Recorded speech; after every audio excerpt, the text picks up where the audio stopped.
What's up everyone? Welcome to a Tidal Gardens Coral Spotlight. If this is your first time here, Tidal Gardens is a coral farm located in Copley, Ohio, and on this channel, we talk about all things coral reef aquarium related. One of the things that we like to do on this channel is a deep dive into a specific genus of coral, and that's what we're going to do today with Zoanthus. Zoanthus are a genus of corals within the order Zoantharia. It's an order that it shares with Palytoxin and Parazoanthus. You may have also heard Zoanthus referred to as zoanthids, which is correct, but if you want to be a stickler for details, the term zoanthids refers to all the corals in the order, while Zoanthus is specific to the genus. As a practical matter, there is some degree of fogginess that you're going to encounter in this industry, whether something is going to be called a zoanthus or a Palytoxin, because there's a wide range of physical variation within this genus. There are some corals that are really easy to place.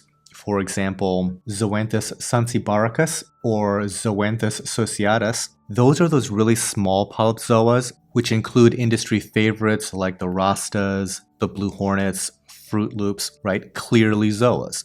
On the other end of the spectrum, you have like colossal Palytoxin grandis that can sometimes develop polyps that are a full 2 inches in diameter, and they look completely different. Once again, there's not a ton of debate as to what is what. Things get a little bit murkier at the fringe of the very large zoas and the very small Palytoxin. For example, purple death and nuclear green pallies, which are in some cases smaller than a very large zoa.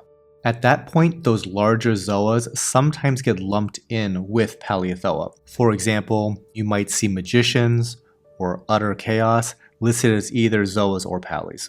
It's not really much of a scientific distinction, it's purely a naming convention that exists in the hobby.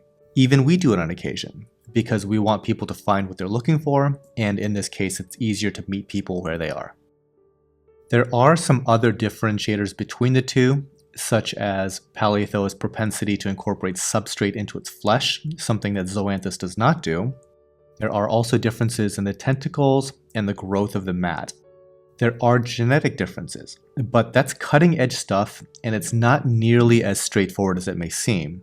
There is a lot of genetic consistency.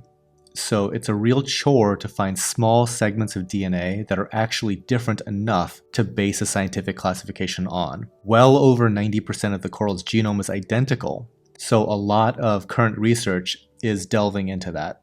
Genetic research is further complicated by the effect the environment has on the expression of the genetic code. The genes themselves don't change, but how the organism reads the genetic code in response to the environment does. So you could see two very different traits in corals originate from an identical genetic sequence. If you're curious and want to go down that rabbit hole, do a search on epigenetics and DNA methylation. Really interesting stuff. That is about as deep as I'm going to get into taxonomy. It's a constantly evolving field, and you can expect reclassification over time as more research is done. Before we get into the care tips for zoas, I need to address the potential toxicity of these corals. Some can contain a compound called palytoxin that is a very dangerous poison. Palytoxin is associated more with Palytoxin than Zoanthus, but it is possible for zoas to have it. I don't know if those zoas produce it themselves or acquire it from a neighboring Palytoxin. In the wild, palytoxin shows up in organisms that don't actively produce it, such as sponges, mussels, and starfish that live in close proximity to Palytoxin. It can even be found in other species up the food chain, such as crabs and fish, through biomagnification, where those crabs and fish consume a lot of zoanthids and then concentrate the palytoxin in their flesh.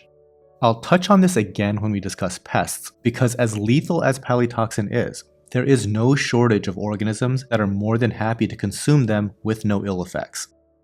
The scientific community has been aware of palytoxin since the 1960s, but it's been used as a means of biological warfare by Polynesian cultures for a much longer time period. There is a legend of a sacred seaweed that grew in a special pond that, when applied to a warrior's spear, would bring sure death to his enemies. In 1961, researchers tracked down the fabled pool in Maui and found colonies of Palytoxin toxica, So in reality, it wasn't so much a seaweed, but it was Palythoa. It wasn't until the 1990s that the mechanism of action was identified. Palytoxin binds to the sodium-potassium pump on the membrane of cells. If you don't remember what that is from high school biology, the sodium-potassium pump is really important to ion movement in and out of the cell and affects all sorts of biological processes. So any interruption of that royally screws things up. It is why the symptoms of palytoxin poisoning are seemingly all-inclusive. It affects the brain, the heart, even just down to the blood cells. Initially, there was some skepticism regarding this mechanism of action, but it was confirmed in 1995 in a pretty clever study. They exposed yeast cells to palytoxin because yeast cells don't have a sodium-potassium pump. Those yeast cells were unaffected, but when given to yeast cells that researchers genetically modified to encode a sheep's sodium-potassium pump, all those cells died. In practice, you are not likely to get palytoxin poisoning just by having zoas or Palythoa in your home aquarium. It resides in the flesh of the coral, so it becomes an issue when that colony is damaged. People have gotten sick from scrubbing Palythoa off of rocks, or propagating a colony with a bandsaw that would send the particles airborne and then inhaled. People have also gotten sick by boiling rocks with colonies on it, because that too sends the compounds airborne, and unlike many other proteins, palytoxin does not lose its toxicity when heated.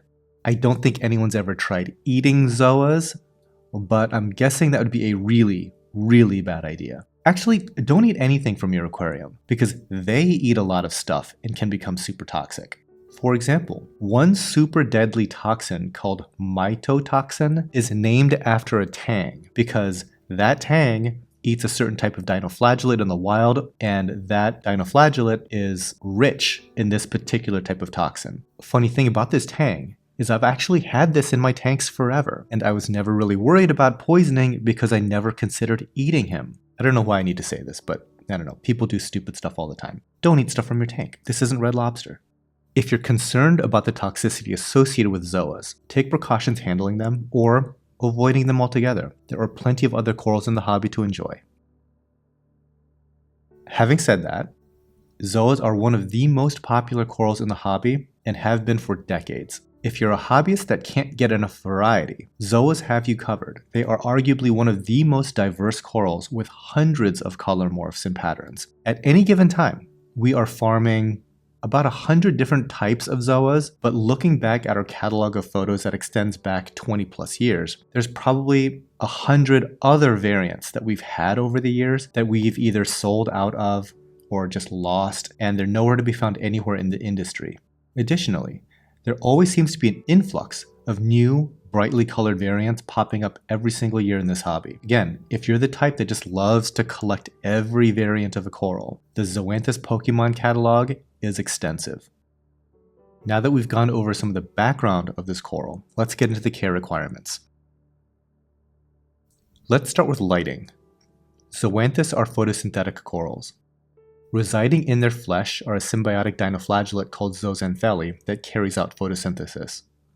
Zoanthus utilize chlorophyll to absorb the light, and the byproducts of photosynthesis are simple sugars that the zoas can consume for energy. Some corals rely on this energy source more than others and will need brighter lighting. On the other end of the spectrum, a coral that is receiving too much light may expel Zoanthus from its mouth to regulate how much energy is being produced. If you ever see a coral expelling what looks like brown slime, it's likely an attempt to regulate Zoanthus concentration. Zoas can be grown successfully in a wide range of lighting conditions. We have successfully grown zoas in both bright and dim light. They're very adaptable in that regard. On average, we have them in tanks with PAR in the 75 to 125 range. However, I've personally seen them on the reefs in Vietnam under about 6 feet of water, and the PAR there might have been well over 2,000. In a home aquarium, I don't recommend going anywhere near that bright because there's a lot of things about life in the ocean that does not translate to home aquariums, and 2,000 PAR lighting would be one of those things. Although these corals will happily adapt to nearly any lighting regimen, you can expect some differences in appearance depending on both spectrum and intensity. So first, let's talk about that color. It's possible for some color morphs to develop intense fluorescent coloration under brighter lighting. If you have a colony that looks drab, increasing light may help. Remember that lighting that is too bright risks damaging the coral, and this damage can happen quickly. So if you start to see the coral struggling, it's time to move it to a dimmer location. If you want to experiment with higher lighting intensities, try to do so very, very slowly, and again, pay close attention to the coral. The spectrum of light will also play a major role in the appearance of the polyp. Some zoas are very fluorescent and will display the most vivid colors under pure actinic lighting. Others that have less or no fluorescence will look much better under daylight lighting and might look completely muted in heavy blue light. Next, let's talk about how lighting affects their shape. In lower intensity light, let's say right around 50 par or less, zoa polyps will extend towards the light. In more intense light, the stalk will shorten and the colony will take on a very flat, mat-like appearance. Light may also influence the size of the polyp. There are likely more impactful variables, but zoa polyps can triple or quadruple in size depending on how happy they are with the tank's parameters. One such parameter that might influence their appearance more than light is the flow that's provided to the colony. If there was one parameter that I would obsess over with regard to the care of zoas, it would be water flow. We've sold zoas to local hobbyists and purchased them back years later. One time I remember getting a colony of radioactive dragon eyes back, and the size of each polyp was just monstrous. I think it was due in large part to where they were located in this guy's tank, and how much flow that colony was receiving. Zoanthus, by their very shape, invite detritus accumulation, and a colony that is dirty is very different than one that's kept clean. The buildup of detritus can slow a colony's growth or even cause it to die back. Strong water flow helps keep detritus buildup to a minimum as well as flushing away waste that the colony generates. When designing flow patterns for this coral, I like to provide strong, consistent water flow with short bursts of very strong water flow. If you do not have controllable pumps to achieve this, it can be done manually with the turkey baster. Once a day, you can squirt water at the colony to dislodge any buildup at its base. I use just enough force to close the polyps up. If you decide to go this route, only do this with established colonies that are well attached. If you have a freshly glued frag of zoas, they might just get instantly dislodged. In the case of my friend that grew this massive colony of zoas, he had it growing nearly vertically on his overflow box and had flow directed across the colony. The vertical orientation and the flow from both the pumps as well as the overflow itself made detritus settling nearly impossible. Now, this is an extreme example, but the principles remain the same. You want to keep the coral in a place that it can stay clean. Zoas, unlike Palythoa, do not like substrate. Palythoa can grow absolutely fine near the substrate and incorporate bits and pieces into its flesh, but the zoas may not love it so much. Some hobbyists use substrate as a deterrent and make islands of zoas in the substrate to prevent them from extending their mat throughout the aquascape and encroaching on other corals. Zoas, as they grow, will form an encrusting mat that will eventually cover the rocks if the colony is healthy and happy. Now, that might bring up concerns of coral aggression with nearby corals. For me, it's less of a concern because zoas are not particularly aggressive. Again, not a big issue, but everything on the reef is trying to battle for real estate, so at the end of the day, it is something to consider. When it comes to nutrition, I think zoas benefit from regular feeding. Most people really don't take the time and effort to feed zoas directly. They're not the most active feeders in the world and rely in large part on photosynthesis for their nutritional needs. The longer that I'm in the hobby, the more aggressively I want to feed all of my corals, and zoas are no different. We try to feed a blend of small frozen foods, such as the fines from mysis shrimp, cyclops plankton, and frozen rotifers. We've also tried to feed a variety of powdered dry plankton. Your mileage may vary depending on the species of zoa that you have, and also how you're going about doing those feedings. As I mentioned, they're not nearly as good a feeder as Palythoa, so they might not be able to grab chunks of food out of the water. I try to turn the pumps off and then give them a good dusting of food and let them sit for about 10 minutes before restarting the pumps. That'll give them the best opportunity to grab and eat that food. As far as chemistry goes, you don't have to worry about calcium, alkalinity, and magnesium as much as you would for delicate stony corals. Now, you'll want to keep those more or less consistent with natural seawater levels, but they are secondary to testing for nitrate and phosphate. Phosphate and nitrate are great general measurements of water cleanliness. They show up mainly in the food that we provide to the tank, but decaying plant and animal matter in the aquarium can also elevate their levels in the water. Zoas tend to do better in tanks that are not too clean, so we generally shoot for about 10 to 20 parts per million nitrate and 0.05 to 0.1 parts per million phosphate. If these levels get too high, you may run into problems. For example, if nitrate levels get too high, corals may react negatively by taking on drab coloration, or in extreme cases, dying back. If phosphate levels are too high, it may feed into an unwanted algae bloom or spur on the growth of other undesirable organisms that can stifle the growth of nearby corals. Equally bad is if the water is completely stripped of phosphate and nitrate. For a short period, there was a push in the hobby to have near zero levels of nitrate and phosphate, and this is done through a number of different techniques, such as carbon dosing or GFO, and those things can aggressively bring those numbers down. Ultra low nutrient levels, though, come with their own set of issues. There is such a thing as too clean, like I mentioned, and I would argue that the problems that are caused by near zero nutrient levels are worse than those that are caused by too much nitrate and phosphate. Corals require some level of nitrate and phosphate to be bioavailable. When those sources get starved out, I think that the zoas, they shrink down and they simply don't open very well. They have this very emaciated look. After that, there's a risk of blooms of unwanted organisms such as brown dinoflagellates that thrive in ultra-low nutrient conditions. I would much rather see nitrate and phosphate levels on the high side than barely detectable, because we've kept zoas in systems with very, very high nitrate and had little to no difficulties. That should give you guys a little bit of background on the chemical parameters to keep an eye on.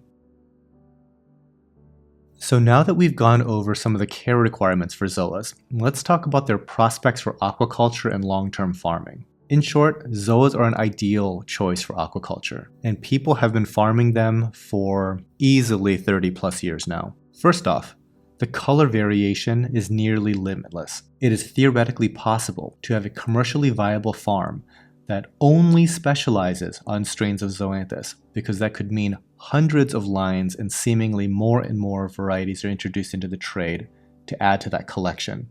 Second, they are a fast-growing coral that can be easily propagated and heal well from cutting and gluing. Third, many of the problems associated with zoas come from wild colonies that are recently imported, which I will get to in just a minute, and a zoa that's grown in captivity is much less likely to have those kinds of problems. On the topic of pests, there are a plethora that can make life difficult for zoas. For a coral that is known for toxicity, there's no shortage of critters looking to make a meal out of them, or at the very least, harass them to the point that they stop growing. So let's go down very briefly through this list. There are diseases such as zoopox that look like white zits on the surface of the mat. There are sea spiders that kind of clamp onto their face like a face hugger from Aliens. There are zoanthid-eating nudibranchs that when they start to consume zoanthid polyps, they start to take on the appearance of the zoa. So oftentimes you can detect them by making the colony close up, and you'll see one or two polyps that aren't closed because those aren't polyps. Those are probably nudibranchs. There are certain types of snails that would be more than happy to eat zoas. I think they're called sundial snails. I have seen weird, large flatworms before on zoa colonies. These aren't terribly common, but every now and again, you do see a type of flatworm that makes a meal out of these, and they just kind of sit. There's plenty of crabs that like to eat zoanthids. And last but not least, there's fish. Fish are a strange one because there's the obvious non-reef safe fish like the butterflies and angels that just nibble at these things. But I've seen tangs and foxfaces make a meal out of them occasionally, and it's usually when it's a newly introduced frag where it's only like a single polyp or something like that. For whatever reason, tangs and foxfaces, which would normally never touch one of these things, get very curious if it's a single polyp. Last but not least, There are some just microfauna type crustaceans that don't necessarily eat zoas, but they like to build their mucus tunnels, their nests, right up against the flesh of a zoa. And that mucus nest, it accumulates detritus, and that detritus stops the growth of the zoanthus colony. These are all things to consider when it comes to pests and diseases. Luckily, zoanthus can be dipped by just about everything and come out on the other side looking much better. I think I'm going to do a video entirely on how to troubleshoot zoas, because all of those things that I mentioned, with the exception of fish, have specific remedies. And like I said, luckily, when it comes to zoanthus-related pests, all of these things can be dealt with. But not to keep you guys waiting, we do dips in all sorts of preventative dips that are iodine-based for disease. We do dips in pine oil-based treatments for some of these pests. And in certain situations, we can even do freshwater dips.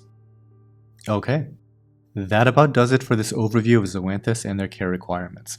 Hopefully this video is helpful for those looking to try them for the first time. If you'd like more information or perhaps purchase zoas for your home aquarium, I invite you to visit us at tidalgardens.com and see what we have in stock. We're always on the lookout for new and interesting color morphs of this coral to add to our collection, and hopefully yours as well in the future. Until next time, happy reefing.